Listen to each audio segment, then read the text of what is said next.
The American robin heralds the beginning of spring in temperate climates across North America. Its red breast makes it easily identifiable as the most disturbingly efficient murderer in the animal kingdom.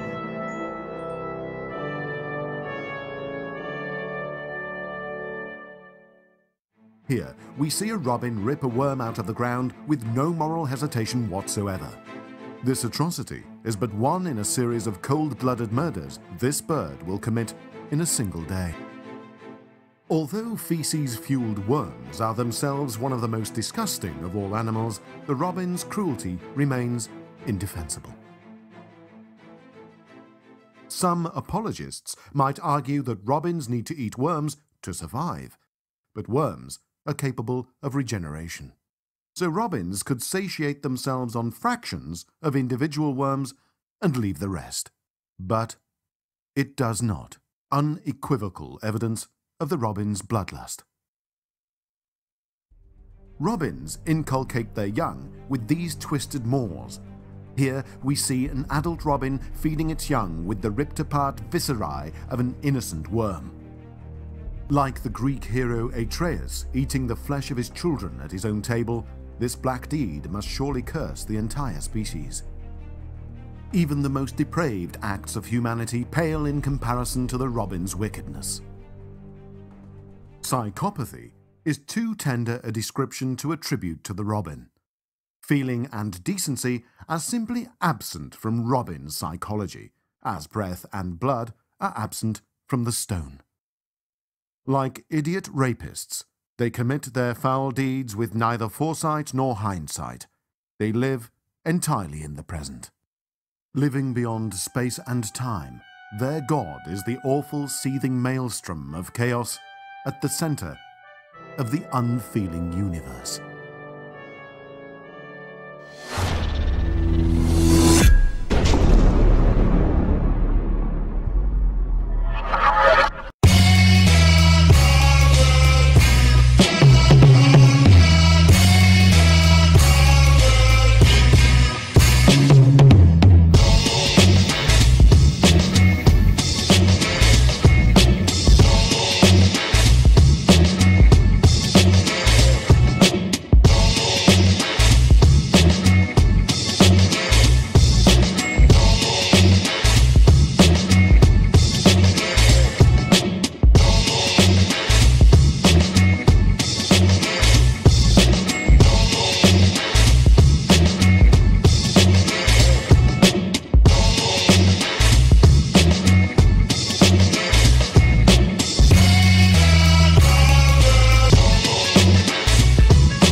Ladies and gentlemen, you're listening to yet another episode of Rogan Radio, live from the friendly confines of Studio A here at the luxurious Casa La Rogan Lumberport here in, well, what'd you do? You know what? Do you know what makes this episode so much more beautiful? What makes this episode so much more beautiful? Oh, look, if Derek could switch over, we have 1, 2, 3 pretty ladies with us today. We have 3 pretty ladies in the studio, Studio A today. We have, let's see, who do we start with? Do we start with the birthday girl down there, Erica? Yeah, I think that's appropriate. She's finally 16. We took her to Pittsburgh over the weekend for her 16th birthday. Did you really? Yeah. I don't know. I didn't. I'm not like, yeah. I guess you did. We also have Carol in the studio tonight. Everybody give a big round of applause to Carol. Yeah. Hey, Carol. And we had the lovely and talented Yep. Vicky McBack. Hello. I asked Vicky lately, I said, what have you been doing? She goes, being a grandma. Loving it. She's a naughty now. A naughty. Yeah. I'm a naughty. She's always been kind of naughty, boy. Naughty sounds like naughty, but it's not. It's naughty. She's a naughty. Now, I know a lot of you are probably wondering, why isn't Michelle in here? Well, Michelle, whoever that might be, no, she's in the house right now. We had a actual party for Erica, and then she's in because the house is obviously a wreck. So she was here, she wasn't here, she's here, she's not here, so we said, listen, I didn't understand because she's going to have a long day at work tomorrow. Yeah, why don't you go inside and clean the house like a woman does? That is not what you said. Make me a sandwich. Make me a chicken pot pie. Where's Derek, by the way? Yeah. Who? Derek. Eat shit, Derek. Where is he? D-Mac's not here either tonight. I didn't even think about that. Actually, I thought... We didn't even notice. Sorry. Whoopsie.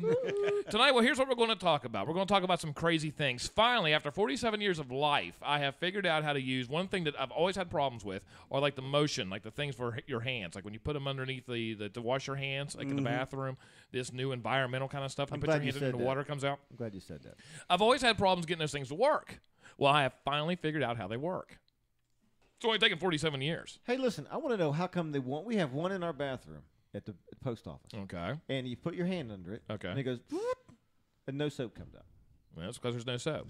there has, have you said, Yeah. Bruce, there has not been soap in that for 6 No, months. actually, they filled back up halfway the other day. So you guys just don't use No, soap? don't look at me, buddy. Well, they were out of soap. Anyway, here's what happened. In the Forgot to angst of being in a rush, because we had a party. We were at the Pittsburgh yesterday. Friday. What did we do Friday? We do anything Friday? We got ready for the... We set up for the party. Yeah. I forgot to hit record on what we normally do the podcast with the audio. So what we're going to do is we're going to replay all this real quick. And you've seen this a couple times. We kind of mess up. So you want to hit pause we on this kind part, of and then we'll mess just up? come right back like we did. Okay, ready? Okay, ready? We're going to do 5 seconds because we used to do 5 seconds all the time. We're going to make this quick for the podcast community. We never was. Okay. 5 seconds. Ready? 5 second rule. 5 seconds. 1. See? Okay. Okay, here. 2. Hey, lady, you son of a bitch. That wasn't me, bro. Okay, ready? We're going to do it now. Ladies and gentlemen, you're listening to yet another episode of Rogan Radio, live from the friendly confines of Studio A here in the luxurious campus, or on the luxurious campus of Casa La Rogan Lumberport. What makes tonight's episode so fantastic is not only do we have 3 lovely ladies in the studio, but we also have the lovely and talented, sometimes man, sometimes woman, Captain Todd Earl Beck. But anyway, let me introduce to you Thank you.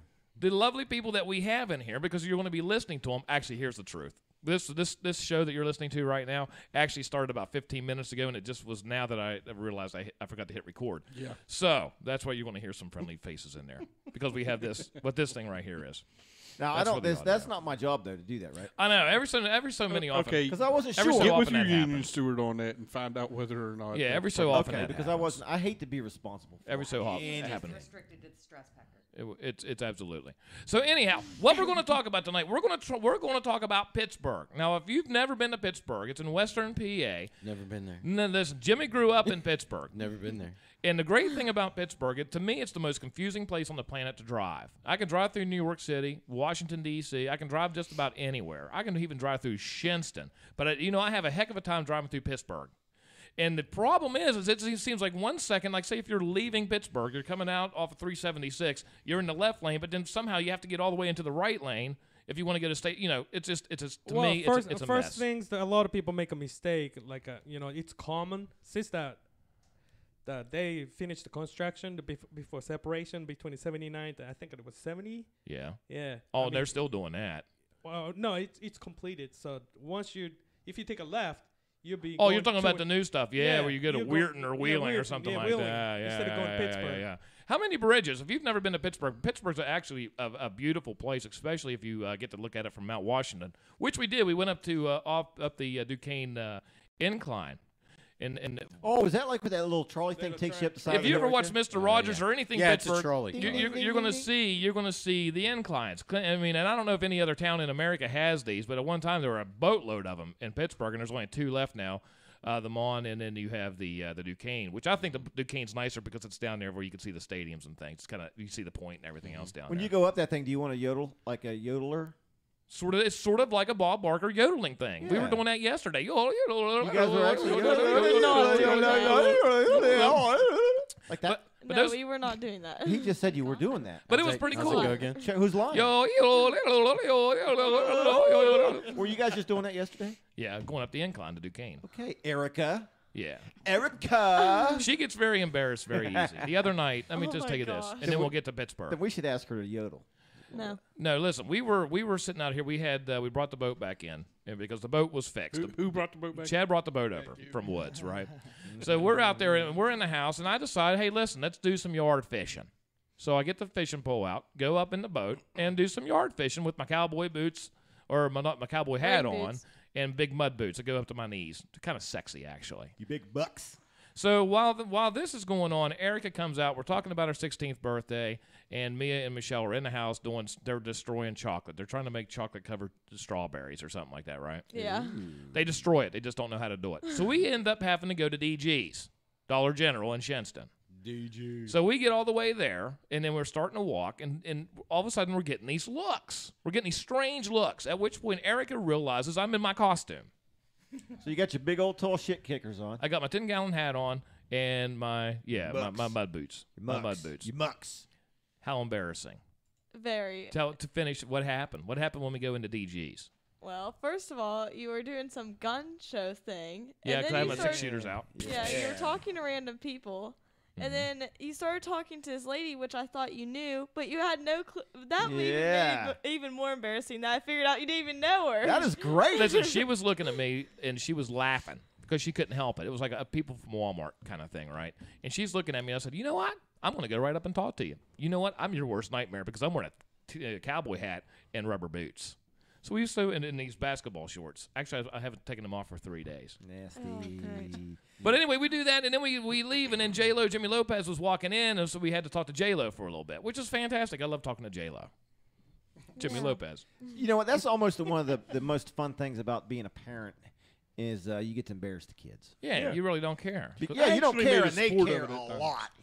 Yeah, I but you used do- to make a sport of it at times. Oh, absolutely. Oh yeah, just to see them cringe. Yeah, I do that even with the wife when we go out. That's what I was getting ready to say. I You talk do to- it now. I just- talk to more people that I you and don't I. know than I do know. or- Well, that's what I was going to ask you, Vicky, because you've had to deal with a clown in the family for oh a long my time. Gosh. He'll do one of these things. He'll say, watch this. And he'll be going up to somebody, and I'm like, you probably don't even know these people. And he's like, oh, yeah, I do. And he has done it where he goes up and he doesn't know them, but then he just plays it off, and it doesn't really matter. It's no big deal. I know everybody, bro. I've been around the world twice, talked to everybody once. If you don't know him, as soon as you talk to him, you know. You do. him, I right? got a new friend. How many friends have I made that way? Oh, my. Countless. Hundreds. See, I I don't like people that well. Just even talk to I don't him. even talk to them. Brucey, how about you? Do you like to just go up and talk to random people, or you just rather? I'm more comfortable actually talking to the random, unknown people. Like going to any airport, I can talk to any stranger right away. Oh, yeah. Easy to do. Jimmy? Nah, I usually don't. People usually talk to me, and then I'll talk to you. But Yeah, Right. that's don't- me. Yeah, I usually don't start it. Right. Nope. Right. I know Chad. He's a talker. Yeah, Chad doesn't Yeah. talk to anybody. He barely talks to himself. yeah. I was actually in Walmart the other day, and Chuck knows this because I sent a picture on our message board. We were standing there. We was trying to figure out what it was that dropped out of this woman's pants and everything. She Yow. started shaking her leg a little bit, and next thing you know, something fell out of her pants. Oh, that's gross. I had Carol take a picture of like it. a dingleberry. I don't know what it was, man. Yeah. It was all I gooey. I didn't can see tell you It the that. looked like response. half I of didn't a see the nutsack, response where dude. you said, That's "Please what- tell me anything's not." Well, to me, Yeah, that's what I was. well, when I first was looked like, at it, I said I didn't know if it was like a bird, like a robin, like a little baby it's what it robin looked or like. something, or Yeah, a fetus like or having something. a Oh nutsack to me. man, it's like No, That's no. gross. In all actuality, that didn't happen. All it was like some type of gummy that was like a somebody melted gummy had stuck dropped to it the on the floor. floor and everything, and it melted kind of onto the Nasty. floor. But I had to get Nasty. you going. I was trying to see if I can get the yeah. upchucking factor Put a going little on. bit of hair on it and then showed it to you. Either that or put some toenail clippings on. Dude, really? Todd, did you see what Donnie said? Something about. I was trying to find it. It wouldn't let me. What did he say? What's going on, Read it. Chuck Nicholson? Hello, You make more Kathy friends if you Easthead. put the stress pecker down. Oh. What's up, AJ? We're going to be calling. Speaking of AJ, we're going to be talking to Ron Fergale here in maybe a matter of 5 minutes if we can get him on the phone. And Ron's running for county commission in Harrison County. We're going to get him on here real quick. Ron's a good guy.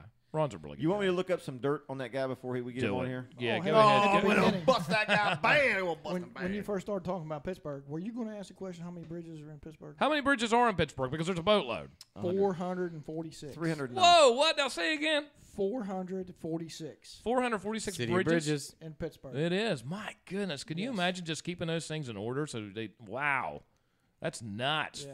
I didn't know even- that. thought- I knew there were a lot, thought but I didn't think there were 100 that was many. pushing it, you know what I mean? Now, when Yeah. you say bridges in Fairmont, does that mean Marion County? Well, first Or of all, just if we were Fairmont? talking about Well, Fairmont, first of but all, we were talking about No, no, no. We're Pittsburgh. talking about Pittsburgh. Oh, you're talking about Pittsburgh. Where did Fairmont even come into this? Somebody said Right? something about. Do you want to play this back? Because I'm pretty sure you said you know how many. Yeah, bridges okay, are here, in let me do it. Fairmont. Let me get this thing up. Todd is a dipshit. All right, Todd back is to a the show. dipshit. Todd is a Stop dipshit. rewinding it. A-hole. Yeah. Now you got to fast forward through all this. But another thing that's happening right now in the world, and we've talked about this on past episodes, is the Yellowstone volcano out there. It's a super volcano. Now, what makes this very, and it's been going crazy lately with this volcano. It's erupting a lot. I mean, they're getting the geysers.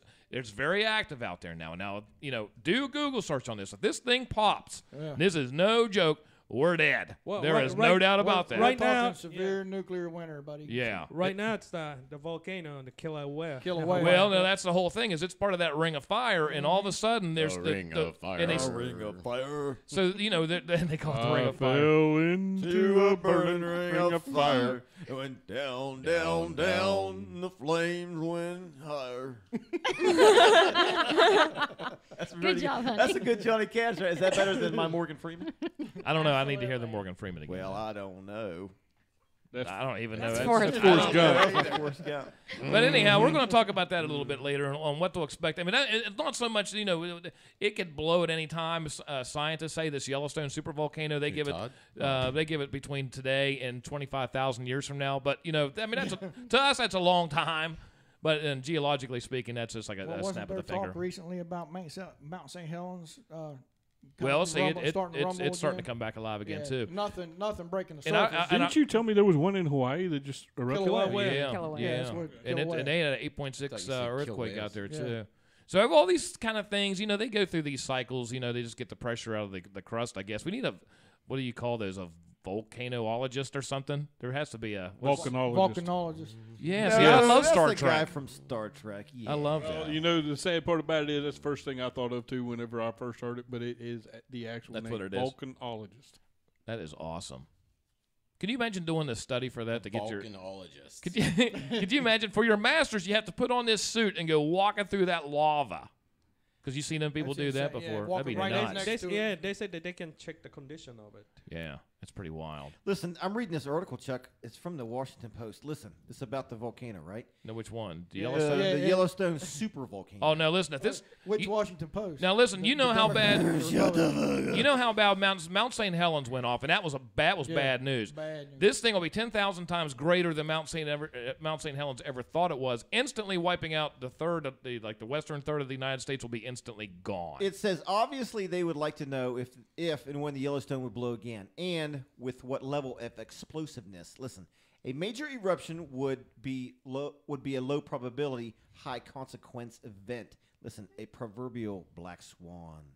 Something that would have societal and planetary effects. Okay, so when we get to like what can happen, what's going to happen? I don't know. I have no. Anyway, because of the ash and everything else, one of the big things is that was scary, man. It's going to be picked up by the jet stream, and then basically it's going to land all over the plains. There's nothing for the animals to eat, and then everybody on the East Coast is basically going to starve to death. So you know what? Great news for us all. Sweet. You know, happy Sunday. I think the whole planet Earth is just going to reset. Yeah, it's something, but the reason a reset event. Now the reason we're talking about this and the reason it makes sense is because the news is talking about it. I mean, it's everywhere in the news. Every single day, there's 3 or 4 articles, sort of like murders in Cancun right now. Seems like that place is out of control. But there's all kinds of stories. They're making a big deal about Yellowstone. It might be this, if it bleeds, it leads kind of thing. But there's something there. There's something out of the ordinary that they normally don't, because that's kind of boring. Who's going to read these? Boring. Most people don't even know this stuff's going on right now. You know what I mean? Yeah. So Donnie Everett says, how's the eruption compared to Chuck on his wedding night? Well, this eruption would last. It would last a lot longer. Oh, I see what you did there. You talking? I see what you did there. Let's go ahead and go get Ron Forgel on here and be very respectful. He's a politician. Go ahead and he's running for office. Let's not embarrass the guy. Hey, in the meantime, we want to throw out some shout-outs. We got Cassie Allen, Chuck Nicholson, Susie Watkins, Sadie Dutcher, Brian Mara, Kathy Husted. What's up, Brian? We got a bunch of people on tonight. Fantastic. Hey, once again, if you're listening to this, summertime hours are going to start next month, which we don't really know what they are going to be yet. But in the meantime, go ahead and share this video, like this video. Go ahead, if you're listening to iTunes, SoundCloud, anything like that, go ahead and subscribe to that and listen to every week because more often than not, we're just going to be doing maybe the live version every other week, something like that. And then do the live version every other week. And then, but keep the audio up every single week. So that'll work out nice.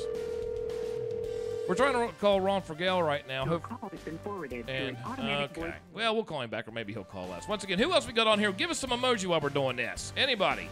Hey, we got Joanne Cunningham jumped on. What's up, Joanne? David D. David D. Anthony Morgan. Justin Farrow says, free shipe now. Free shipe. You know what that means. Free shipe now. Yeah. Shout out to Joey and Lee Knight. Yeah. Lee Knight. Vanessa Harrison's on here. Go ahead. Hello, Vanessa. Hey, my cousin Erica's on here again tonight. Erica. Yeah. Chris Rodnow joined on here. Mark Thompson jumped on, too. What's up, babies? Hey, listen, and while you're at it. Robert Ash. Parker Fulton's on here, too. What's up, Parker? While you're at it, after the thing's over, we would really appreciate you actually liking the Rogan Radio page if you haven't done that yet. And then leave a review. For every review, we get $25,000 Amazon points. And then that gives us we could buy like a pencil eraser after about 2 million of those. Not the pencil. Not the number 2. Actually, we don't get anything for that, but we really do like it. I don't think Chuck was in there. He when wasn't. He was, we were out in the garage and we were all scared because Bruce was talking about how he could kill us all with a pencil in 2 seconds. So. Number 2 pencil. That's number 2. Oh. He said 2 seconds, too. Whoa. What's that all about, Brucey? Can you kill somebody with a pencil? Well, it depends on, how mad you are? How you use your tools, I guess. Whoa, hello. No. Just don't think it the wrong way, all right? Hello, Brucey. Use your tool. Do you have a question for Bruce and how he could kill you? Go ahead. Ask now. Call Rogan Radio, 681-222-7646. Inquiring minds want to know. Jason Minnie just sent one. That's more for the self-defense, rather. But let's get into Pittsburgh. We were in Pittsburgh over the weekend, actually last night. Now, I mean, are you a fan, first of all? Do you like Pittsburgh? No. Well, it all depends on which direction of Pittsburgh. I go more to toward the airport. Out there, out towards airport. Robinson. Yeah. Vicky? I wouldn't drive in it. I don't like driving it either. I love it. Well, that's because you're a Pittsburgh. I love it. Erica, what do you think of Pittsburgh? Pittsburgh? I had a blast. Yeah, it was fun. Yeah, of course she wasn't driving, though. Right. She wasn't driving or paying, Chuck. What? Yeah, taxes down there, it's cheaper. I think the clothing. It's I'm cheaper. not sure. Yeah. I really don't know. We found out something that when did the tax go up in West Virginia to 7%? Has that been a while?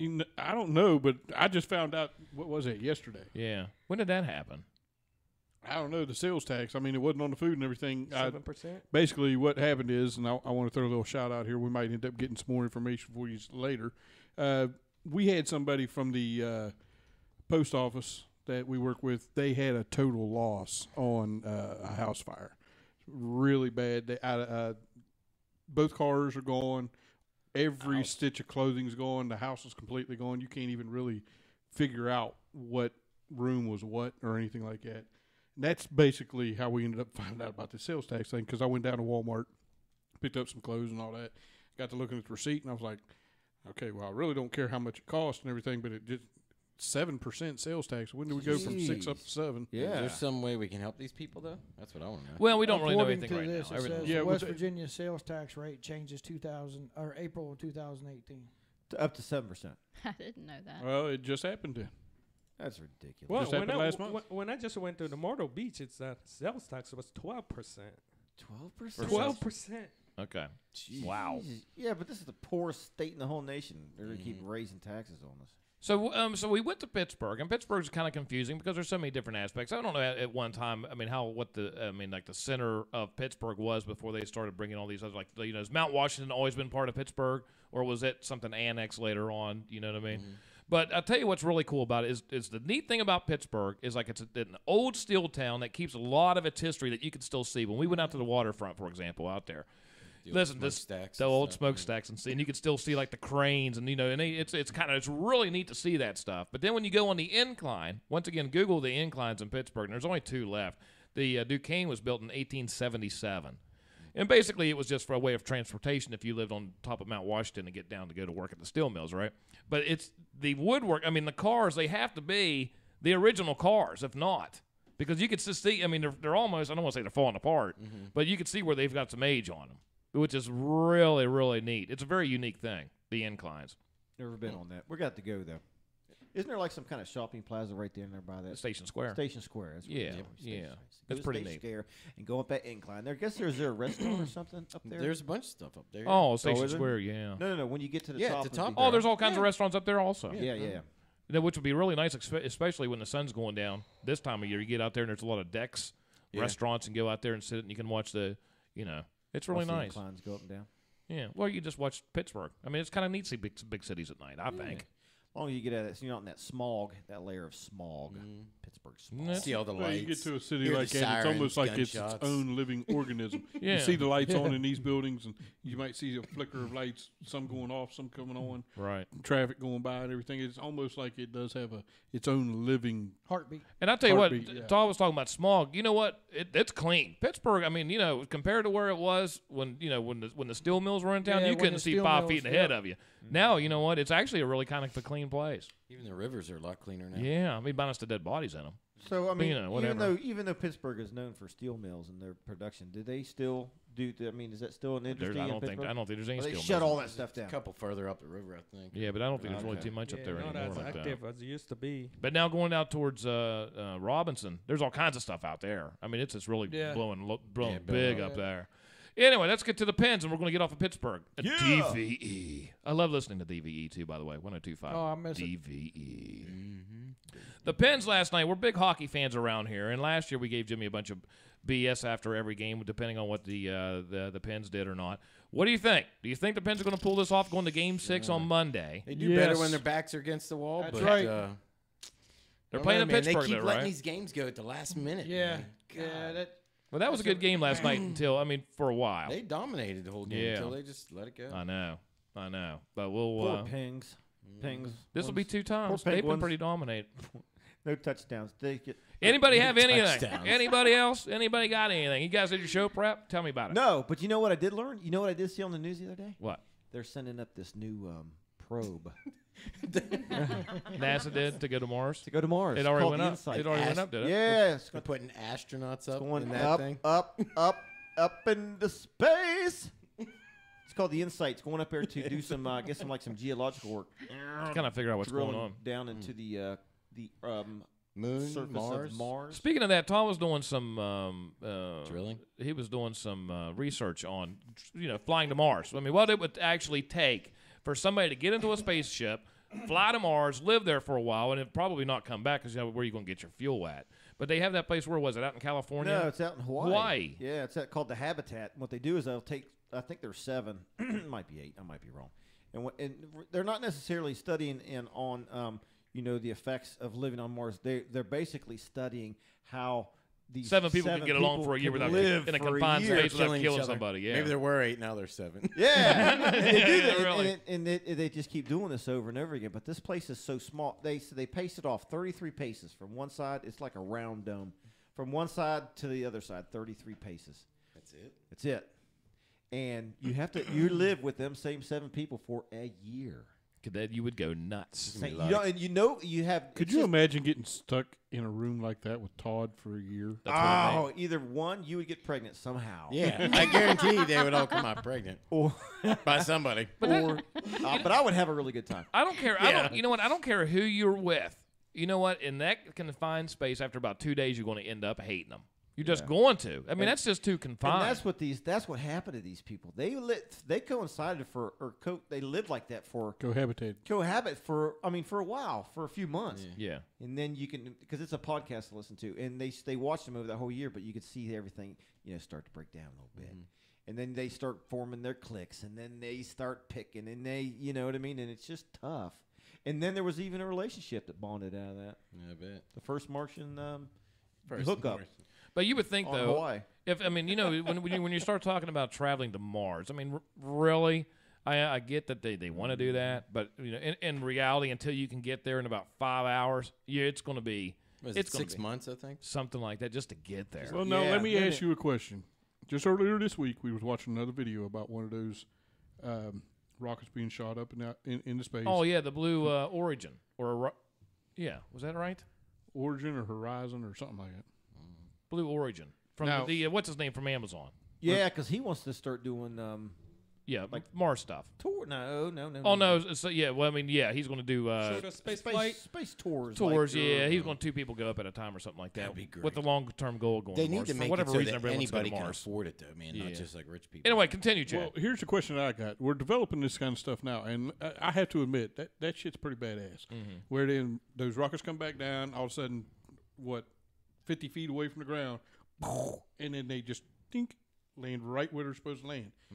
What's the chances that you were talking about going to Mars, living for a year, and then probably dying because you don't have fuel? What if they use those to transport fuel to Mars first? And just like stockpile it. And everything that it takes to refuel your rockets. And then you send the people over there to try to cohabitat for a year. And they still have the ability to come back. I mean, the way you're talking about it now, it'd be a suicide mission. Oh no, it would definitely be. So, I mean, you have to give them some kind of hope, but in reality, you have to give them some kind of hope. You would. You'd have to say, listen, you're going to go and you're going to do this thing. Listen, nice knowing you. We're never going to see you again. I hope your insurance is paid up. Way to go. Way to go. Way to be a where would you get insurance when they know you're going to fly your ass to Mars? Get it before you. But you think about logistically speaking. Because like I said, they're talking about all these. I mean, I can understand the robotic thing because you don't have to feed. There's no food, there's no water, there's no clothes, cleanliness. Well, you got to have some kind of health in case you get sick. There's a lot that goes in. You think about 6 months of what you go through. Well, then you have the minimal thing of air. Well, that's what I'm saying. I mean, you have all these things, and then that's 6 months just to get there. If that's what it is, 6 months just to get there, and then you're going to live for a year. And then you're looking at six months coming back. Yeah. You're not going to come back. You're going to live out there, and you're going to go nuts like Apocalypse Now and Charlie Sheen or Martin Sheen's going to come looking for you, right? Going to go high again. But some people like being loners, though. Yeah. Well, then you would have to get 7 people who just like to do that. That way they couldn't be loners. They couldn't be because then they'd see each other and they'd be like. Well, they all have their own room, and they say it's very, very small. But everything, it's just like Mars, though. Everything is recycled. The oxygen is recycled. The waste is recycled. Everything is recycled. I wonder how much technology. I wonder how much. Yeah, no shit. Yummy. Fluids. I wonder how much they learned from submarines that they go into these kind of things, because submarines will be a lot. Some of these nuclear Trident submarines that go underneath, the ocean for 6 months at a time. For as far as the air, they probably get that out of the water. Well, they even have the perspiration from your skin is recycled. The moisture that comes off your skin is recycled. Huh. So you drink your. No, you have to. Gross, man. Gross. Honey, what's for dinner? Just lick my arm. Take the sweat. That's pretty nasty. No. But I think that's very interesting. Don't you? Yeah.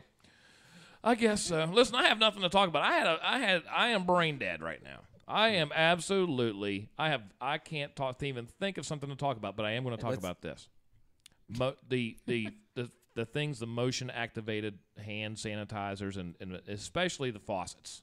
Yeah. Okay. When I put my hands, if I go to Walmart, if I go to a state road thing, whatever it might. I put my hands in, the water stops. I'm like, you got to be kidding me. It's like 2 seconds of water. Have you ever had this? You ever had problems with these things? You never been on a ship, right, with a bunch of sailors, have you? Oh my God. Oh, that's a good time, boy. Listen, I'm talking about washing my hands, not using, not No, letting listen. somebody else use my when hands. you're on a ship in a shower, you go in there, you get in the shower. Okay. And you got a button on the wall. Oh yeah, and that's when the door opens and there's like a hole there. There's a hole just down here, Chuck, and you press that button. And then when the water comes out, and you no, I get understand. real wet, and then it's gone, Sure. and then you have to press the button again. Right. No, that's not what I'm talking about. Those things, you see those, and you push the button, and they're on a timer. I'm talking about the motion-activated kinds. Like all you do is put your hands, and it like sees your hand, and the water comes out. See, a lot of times I go in there, and I'm doing this, just trying to get the thing to turn on. Okay. Yeah, but you don't realize that the actual motion sensor is down at the base of the back. Well, not. Okay. Well, does anybody else besides me have a problem with this, or am I the only? Sometimes, yeah. Okay. Yeah, I do sometimes. I do. Okay. Well, here is the trick that I just found out about making those things work. Is that, like Chad said, you find the base. That's easy. I can get the thing to turn on. I just have a problem keeping them on. But what I do is, and what I didn't know you were supposed to do, is when you turn that thing on, you have to keep your hands moving. You keep your hands moving all day long, like do this stuff under the water, that thing will never shut off. You just put your hands there like that, then it goes off, then you have to take your hands out and do the whole thing over again. You keep doing this 3-second rule, where if you go like this, and you keep moving your hands like you're washing your hands, the thing will never go off. Didn't know that. So did you Didn't know that. Did you learn that on your own, or did someone tell you that? No, I actually learned it on my own. Then I YouTubed it like I do everything. Okay, because I have that problem at the movies. I can never get that water to stay on. So That's why. Go in there next time and move. Keep your hands moving. we got to go to the movies. Keep honey. your You hands got to moving. take her to the movies just for that. I will. Or you could just stick your hands in the toilet, because that water's always in that toilet bowl. That's gross. I can't take him anywhere. But get soap on your hands first. If not, you got to walk Listen, from the stall back to the soap dispenser. Can you say that again, but this time say it a little bit out of the microphone and hold your nose again? Do it again. Do it again. Say it again. Come on, do it again. Just one more time. One more time, just like this. Just like you did last time. You go. Just one more time. Come on, do it. No. I'm just giving you hell. I'm just giving you hell. That's what's funny. That's what's funny. Shut up. So. I quit. What about local business? Pike Street Bakery. Yeah, let's Hey. talk about that, man. Oh, Yeah. are they open on Sunday, Darren? No. Damn it. Pike Street Bakery down in Shinston. I do believe it's 604 Pike Street down in Shinston. Right next to St. Anne's there on 19. Right next to St. Anne's Church.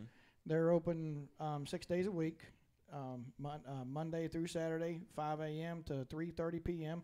or whenever they sell out, which has been really quick. Last I heard, they were up to making 1,800 donuts and still selling out. 1,800 donuts. Yep. Wow. They make donuts like Pittsburgh has bridges. Yeah. Or Fairmont. And the proprietors down there are Dave and Sherry Tucker. Great people, man. Great people. And one of the best donuts down there, though, you gotta try it. Is that maple bacon donut? Well, Chuck Nicholson saw that the other day, and he went and tried it. He really liked it. You gotta. I don't know if try I it. would like that. I don't know if I. It's awesome. Yes, Chad. Why don't we go ahead and try to give Ron a call again? Is he going to be on here now? I don't know. We're just guessing. That's the word. That's the word. Here. Oh, Mark okay. Thompson said, "Try Ron again. Maybe he." Oh, maybe he'll okay. answer." Okay. And we have another guy, Daryl. Daryl Ramsey almost died out there in the garage one time. Listen, did he not? Listen, people think I'm exaggerating about that. Daryl was out there in the garage, and he was having a heart attack. Well, we thought he had acid reflux. And so we kept hitting him in the chest. That's when he had his big heart attack. Yeah. And he was like 32 or 34 or something like that. And he's like, listen, man, you got to quit. I'm dying. It's like, you're not dying, dude. And you know how what jackasses we are. And then we had the website and we would put pictures up. Oh. And we'd had pictures where he was going like this. And we're like, this is where I had my heart attack. And he actually had a heart attack, and I told him, I said, listen, if you die in this garage, I said, what I will do is I'll get like a chalk outline and put it on the floor and then every day when I park the car over you, I want you to know that I'm thinking about you. I want to know. Anyway, Daryl has a new HVACR business he's starting. And he and Larry both, they have 40 years of experience in all this. He came over to the house and actually checked mine out. And I told him, don't judge me. Because I don't change the air filters. I don't change the air filters in my furnace. I don't do anything like that. I don't do anything. Don't do it. Maybe once a year.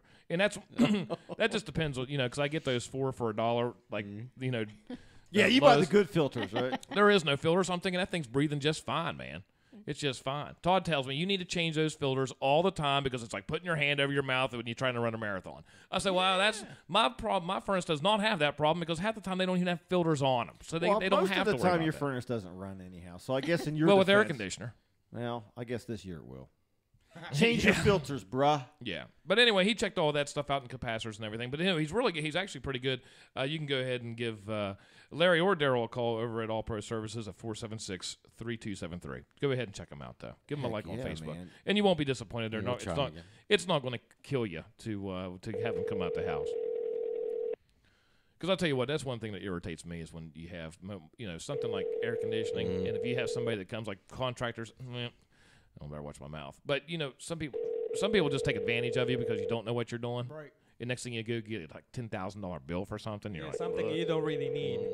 Yeah, and All Pro's not going to do that. Oh, okay. Number 2. Anyway, Ron, look for Ron. He's running for county commission in Harrison County along with a few others. I haven't really been keeping up on it. The primaries, and that happens on Tuesday. It's not a Super Tuesday. Kids got school on Tuesday? No school on Tuesday. They didn't have a lot of school at all this year, it doesn't seem like. Did they, Vic? Nope. This year, if you were in 11th grade, you graduate to the 10th grade because you didn't learn anything. Look at that luck. See that? She doesn't like it. Erica doesn't like it. She doesn't want to get back. You're about ready to get out of school. When's your last day in Harrison County? Like July 4th? Harrison County. You mean high school? Yeah, when's your last day of school? June 8th. June 8th. Okay, what about it in Harrison County? What's the last day there? Yeah. The actual last day is like June 12th. Oh, okay.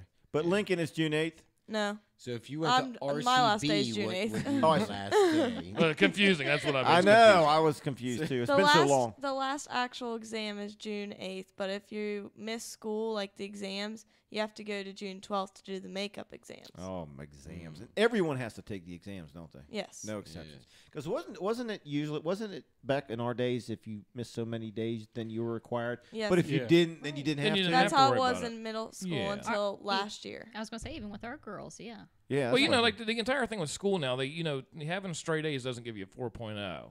You know what I mean? They have this completely different grading scale. I'm like, why make it so hard?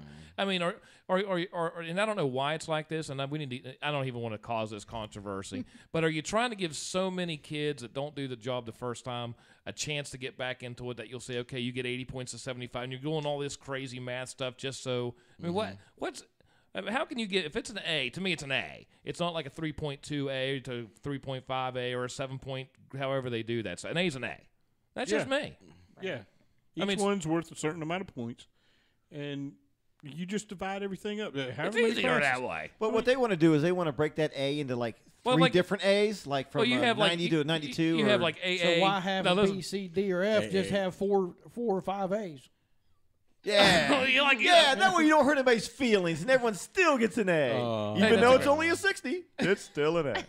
It doesn't make any sense to me either. I don't know. But that's when I was talking to, because I talked to Erica about this stuff because I'm so far out of the loop when it comes to some of the way some of the ways of the world these days. Yeah. And it's talking about like I have a 3 point. What's your grade point average? Because I asked you if you had a 2.5. No, my grade point average is a 97. Okay, now so she tells me. Now listen. She tells me her grade point, because I was talking to the insurance company. She goes, my grade point average is a 97. I said, well, that sounds like you took a test to me. Sounds like what an A? Well, I mean, but that's what I mean. I was confused. I was like, that's a grade point average? I was like, how do you get a 97 for a grade point average? That's not even a grade point average. That's a percentage. Grade point average. No, it's the new grading system. It's a grade point average. They've changed all that. So there's no such thing as a 4.0. Practically, I do have a 4.0. Not practically. No, you have a 97. You have a 97. So I have 4.0. 4.0 would be 100%. 100, right? 100. But this is what I like, too. I take a test. I said, well, did you get 100 on it? She goes, no, I got 125. I said, well, you did real good there. 125%. I don't think that's ever happened. No, but I mean, but Mr. Mitchell's grading period, you would have got like a 500. See, I His love grading scale. Remember? Always loved that guy. I know, me too. We talked about getting him in here a few times. Oh, he would be awesome. Mr. Mitchell would be great. He was a science teacher. His first year at the middle school, and when he was on his own, was my first year in middle school. So we went all through middle school and high school together. He was a great teacher. He was like Bill Nye the Science Guy. He was kind of neat. He was a cool dude. I loved his grading scale. Emily had him in the beginning, I think. Was it Emily or one of them didn't? I think all three of the girls did. Well, one of them didn't like him in the begining. I can't remember which daughter it was.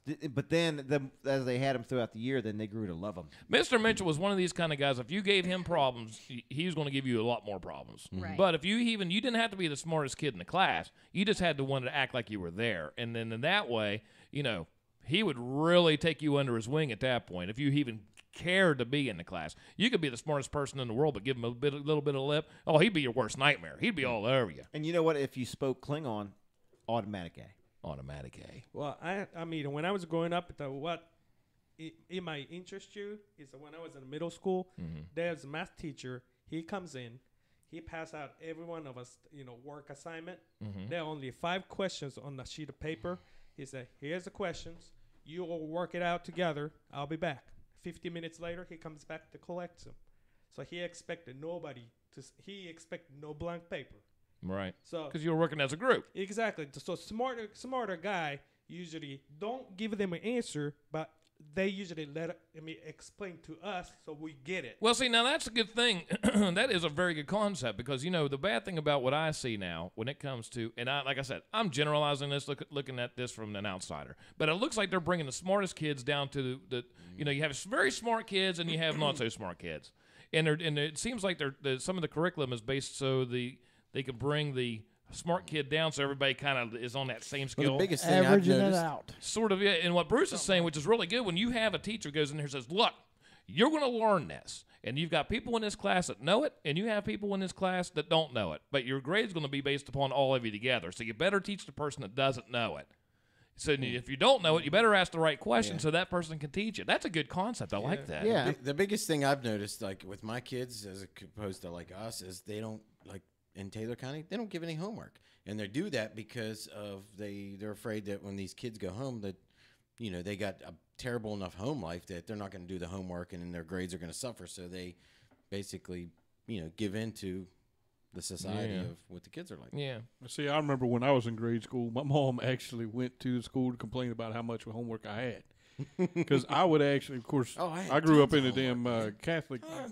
I had Catholic school and everything, and I had all this. When I got home, I started my homework. I had to put it away, have dinner. As soon as dinner was over with, I'd start my homework up again. At 9 o'clock, I was done. Get in, get a shower, go to bed. Yeah, I couldn't go outside until I had my homework done, which meant I didn't go outside until the weekend. Yeah. I had days where the next morning I had to get up early the next morning to be able to finish the last bit of homework that I had before I ate and went to school. In grade school? Yeah. That was like 5th, 6th, 7th grade.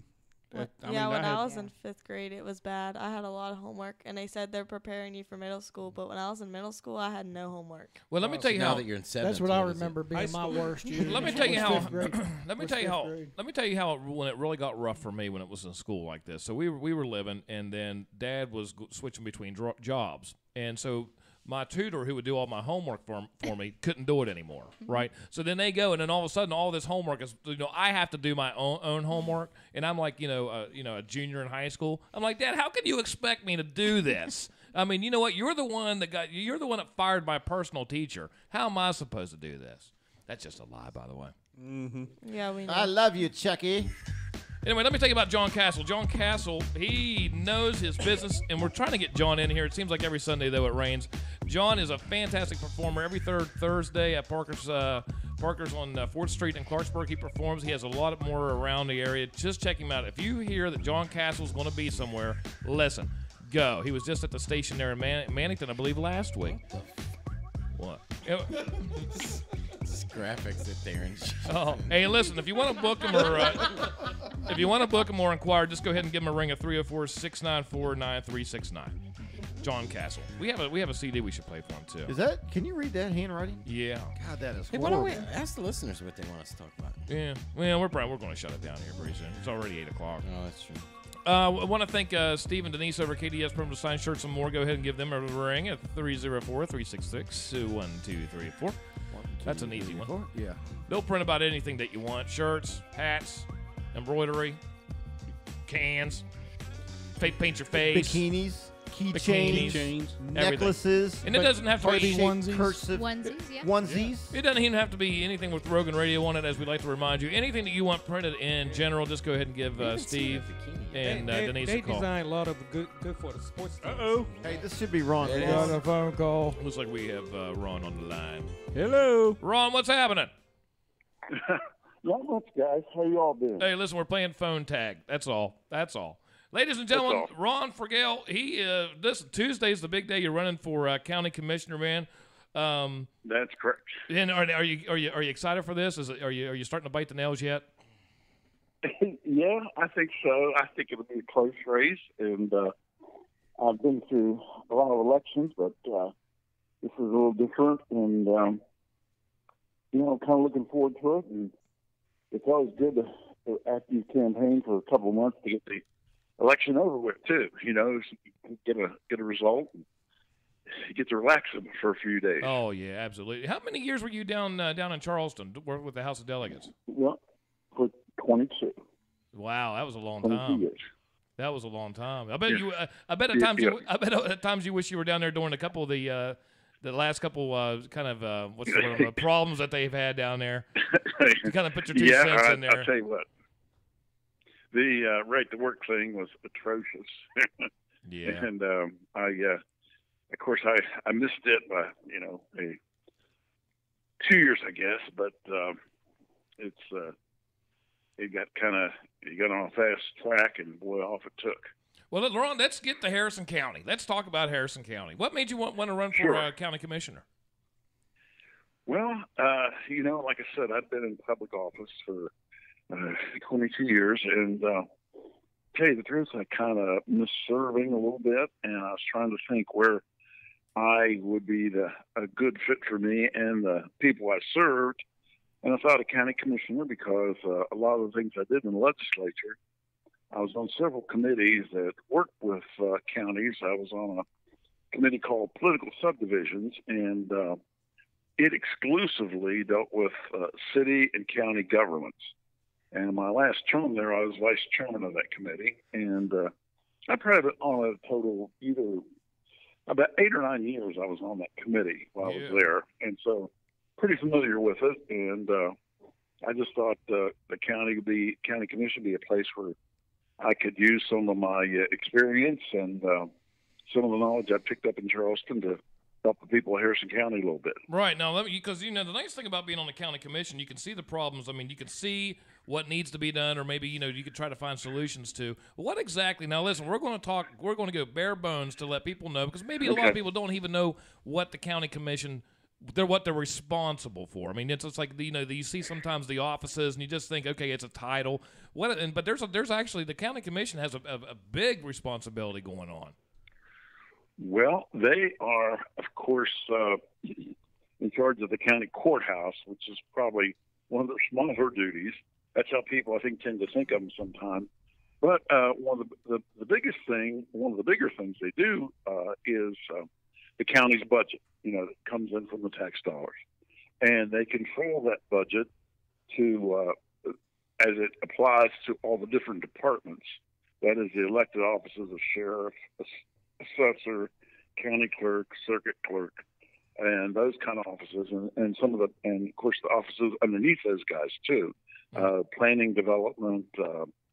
There's a bunch of different kinds of committees and services that are provided by each county, and the county commission is one that supplies the funds for them, divides them up, that is. Right, because I know there was a thing about, I was talking to one of the councilmen here in Lumberport that found out, Lumberport got a loan from the county commission a few years ago. So, I mean, it's like the county commission. Mm-hmm. So when it comes time for a little bit of these small towns that really don't have the funds or the tax base, then they can maybe go, go up to the county commission. That'll help for whatever it might be.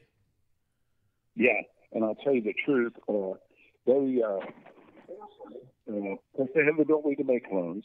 If a municipality has a need and for a huge amount of money, they can lend money. They give grants sometimes for smaller amounts, a couple thousand a year or 5,000. Sometimes maybe as much as 10,000. I think that I've seen before. But they're their function, of course, their duty is to help the citizens of the county. And of course, like in the instance of Lumberport with their mayor, it helps them directly, but they do that for the whole county. They consider those grants and funding for everyone. And they've done pretty well because we have a pretty good tax base here.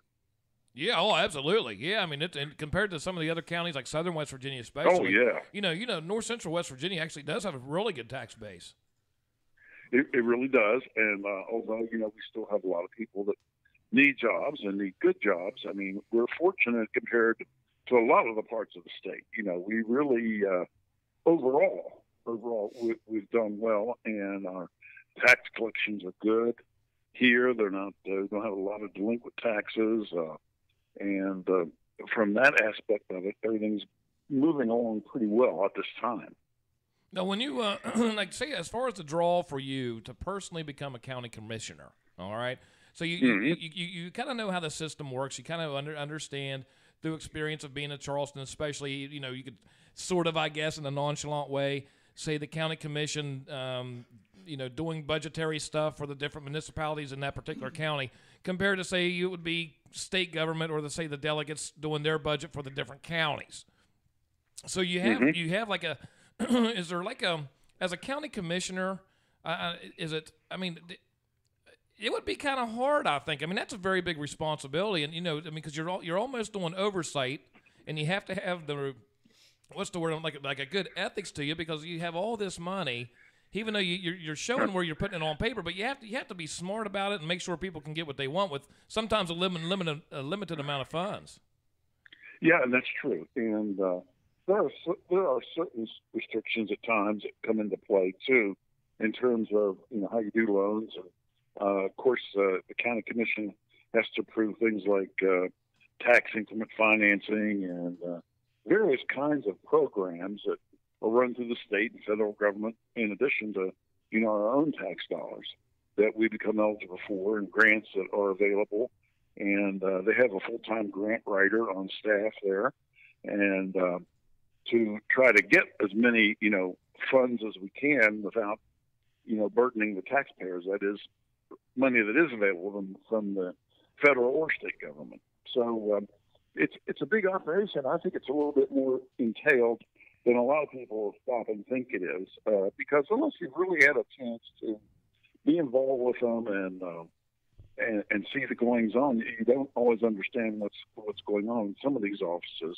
And being in the legislature, I had a chance to, work with our commissioners quite a bit, and over the years, and worked well with them, and we were able to help them not just with money, but with legislation too, right? The benefit of the people of Harrison County. Yeah. Now, I mean, is there much of a like you have some sort of a political connection, in the circle of politicians, say, but like when it comes to like state government, I mean, and there's something specific for Harrison County. You have your delegates, of course, but you also have your commissioners, who would a lot of times be the boots on the ground, so to speak, and because they're daily, I mean, they're every single day, they're kind of thinking, or when. Is there any kind of, do you work a lot with the delegates, or do you have your own kind of like a voice in Charleston? I think I know what you're getting at, but yeah, it's funny on some projects. Usually, not so much with the funding end of it, right? We work with the legislature, but they approve different, of course, programs, which then will affect our funding. But on a day-to-day basis, the legislators, whether they're in the Senate or the House, they don't really do, some days, a lot of things that affect their county. It's more state, and it's more, laws and regulations and rules and different decisions that affect the whole state. And that's usually how we tend to look at it when you're a member of the legislature, because you have an obligation, of course, to the people that elect you, not the people from your particular district, county. And then also you have one to the people of the state of West Virginia. You take an oath to serve them. And so at times they kind of cross over. At times they even conflict a little bit. What may be best for Harrison County may not be best for some of the other counties in the state. that can be a little touchy at times. But generally speaking, you know, what we try to legislature tries to do what's best for the state as a whole, and the commissioners, of course, really concentrate. All their efforts go into Harrison County. You know, 98%, 99% do, right, as opposed to the surrounding area. Now, let me ask you this now here, Ron. As if I'm going to ask you right now why you want to become a county commissioner, tell me why. Mm-hmm. Sell it to me. Well, I think that I can do a good job there. I think that I know enough about what's going on from the political side all the way down to the practical side in terms of budgeting, finance. I've had exposure to those different areas, management. I have a degree in business management. You know, I think I really feel that I am qualified to do the job. And with experience I have, I think it would help me to do a good job. And I just thought, like I said, that it was a good job for me to go after at this time. And I'm kind of looking forward to working more on a local basis and doing things with the state. But now it's time for me to, you know, come here and concentrate more in Harrison County and North Central West Virginia. And in some ways, you know, it'll be different, but it also should be, I'm hoping, even a little bit more satisfying in terms of, you know, seeing things get all the way done. Whereas Right. the legislature, we make a law, and, you know, then it's up to the commission to enact that and go through with it and put everything in place and, you know, carry that out. So I'll be on the different end of it this time. Well, let me tell you, Ron, I'm going to tell you this, and you do not know this because I don't know if you know me from Adam. But when you gained my respect was when they were the post office was going to shut that plant down up at East Point, and they had the big meeting out at RCB. You remember that?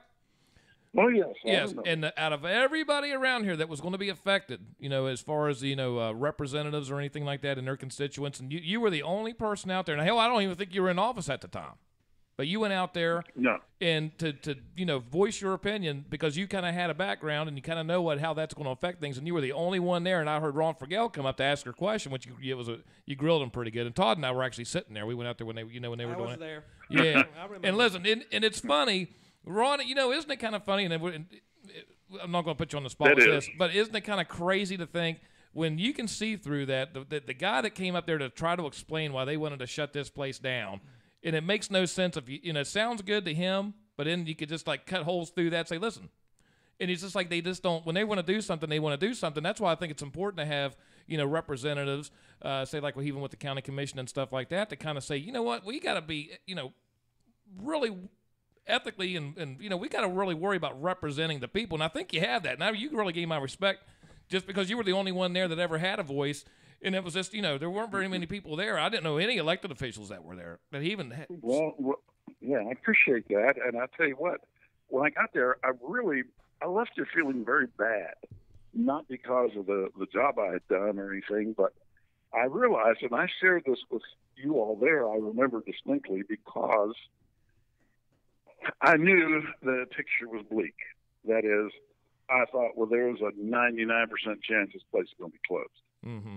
And after he explained it, and of course they were sugarcoating it quite a bit, right?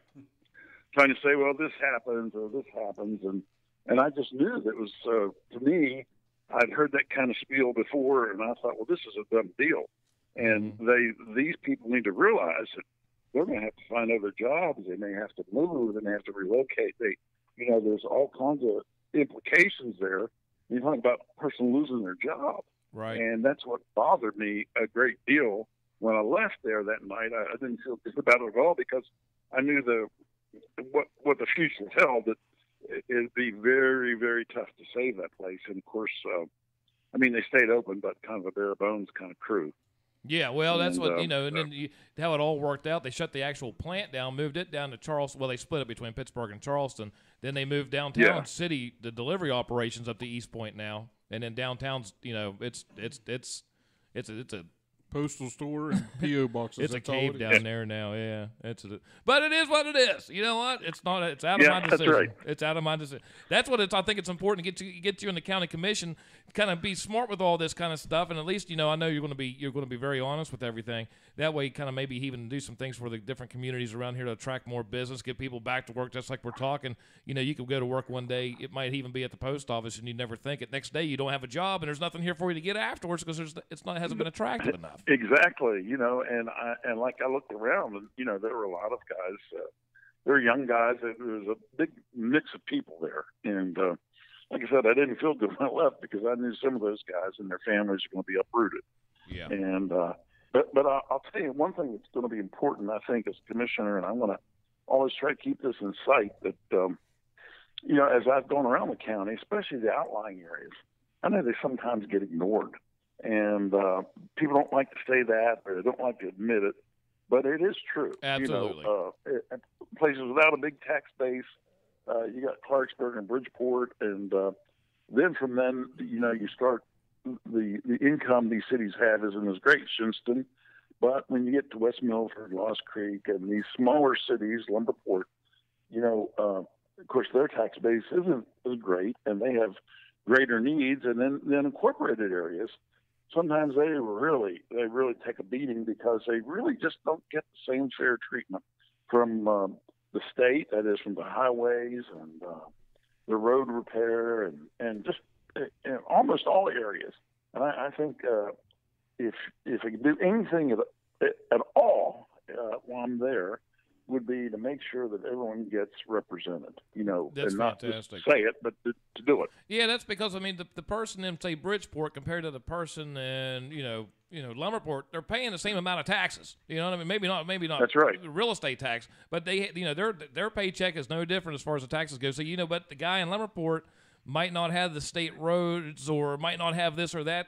So yeah, I can see your point where it could be very frustrating with that. So to kind of keep your head on your shoulders would be that would be a nice change actually. Well, I'll tell you the thing that just jumps out at us right now, and it has the last couple of months here in all of West Virginia, especially here in North Central, is the roads. The horrible, Ron. Horrible. I've driven to Wallace a couple times, come through Lumberport, and my goodness, that road down there, it's dangerous. I think for kids to be on a school bus on that road. Ron, what's that? What's the place there in Gore on the S-turns where it's fell in? It's still. Oh, yeah, right past Dawson Mines. Right past Dawson Mines. Every time I'm coming here. You know what I'm talking about, Ron? Right there on 19. Oh, yeah, I know exactly where you're Yeah, and that's so dangerous. Listen, I don't understand. Why don't they have a stop? Yeah. One of those stop? I mean, the road's gone. Well, but let me tell you, for a place that's fell Yeah. in right there over by the power plant on White Road, they got these stoplights there, but on a place right there in middle of traffic on 19, they have nothing. Yeah. Maybe there's a shortage. Well, Yeah, even if you weren't from around here and you're traveling there at night, it's bad enough in the daytime. Absolutely. But if you were traveling there at night and going pretty good up 19, and all of a sudden there's only half a road, I mean, that's scary, someone man. will get killed there. Well, as a matter of fact, I got one that's even worse for you.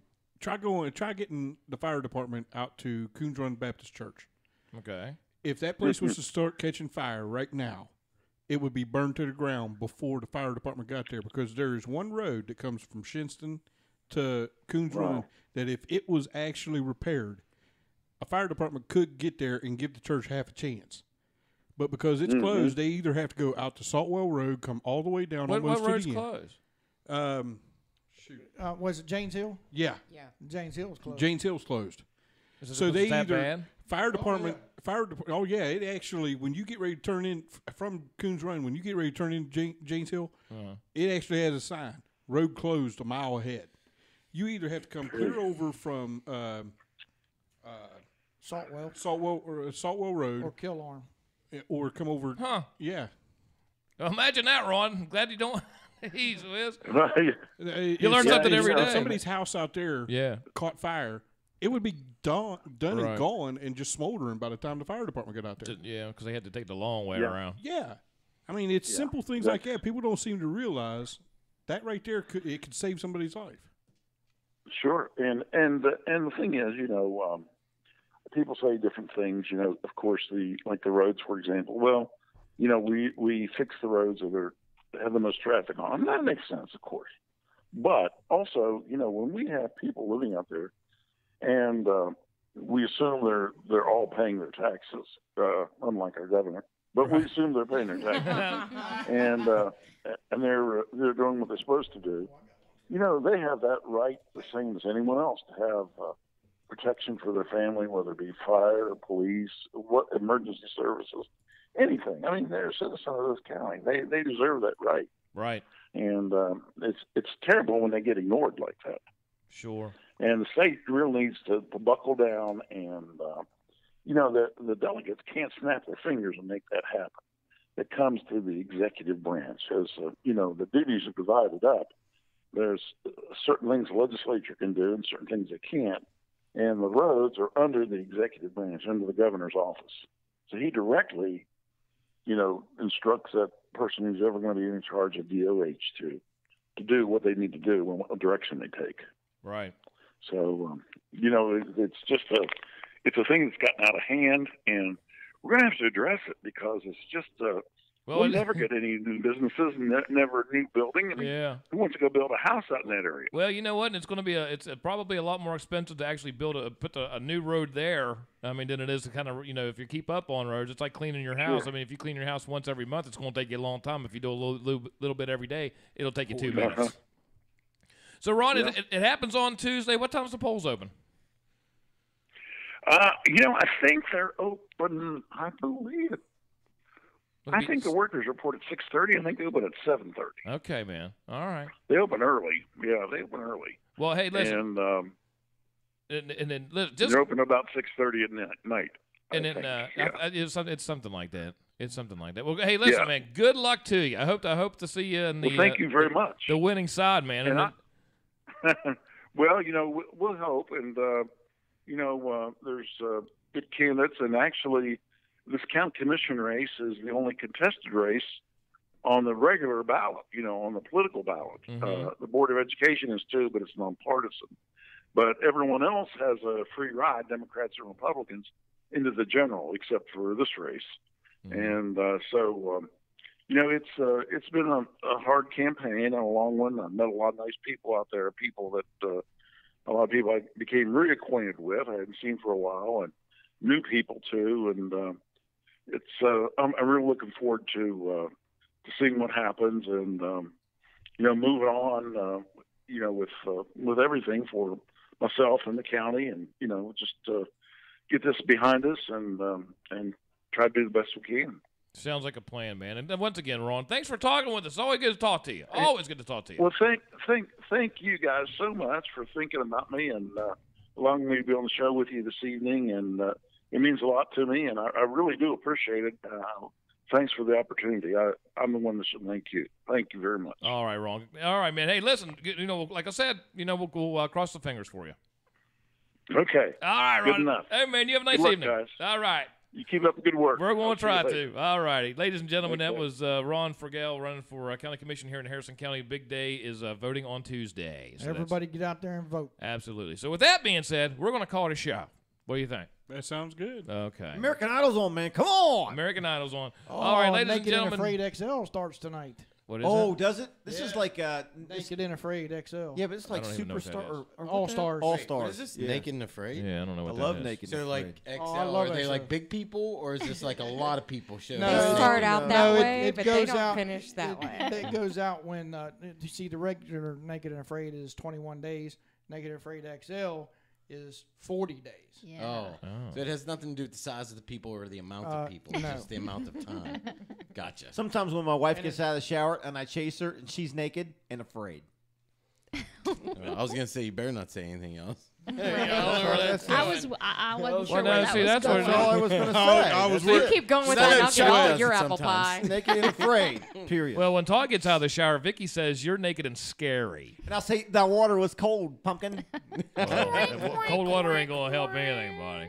Anyway, we're gonna go ahead and wake you up. On behalf of Chad Puccio, hello, Carol. Thanks for coming in. Thanks for having Vicky, me. always a pleasure to see you. Thank you. And down in Eric, go in there and get ready and help your mom. You got to go to school tomorrow. Happy 16th birthday. Yeah. Hey, you know, I think Michelle got done because she actually started watching the show. Oh, fantastic! Really? Finally, Yeah. she might be cleaned up. Anyway, happy birthday, Erica! Thank you. Sweet 16 this weekend.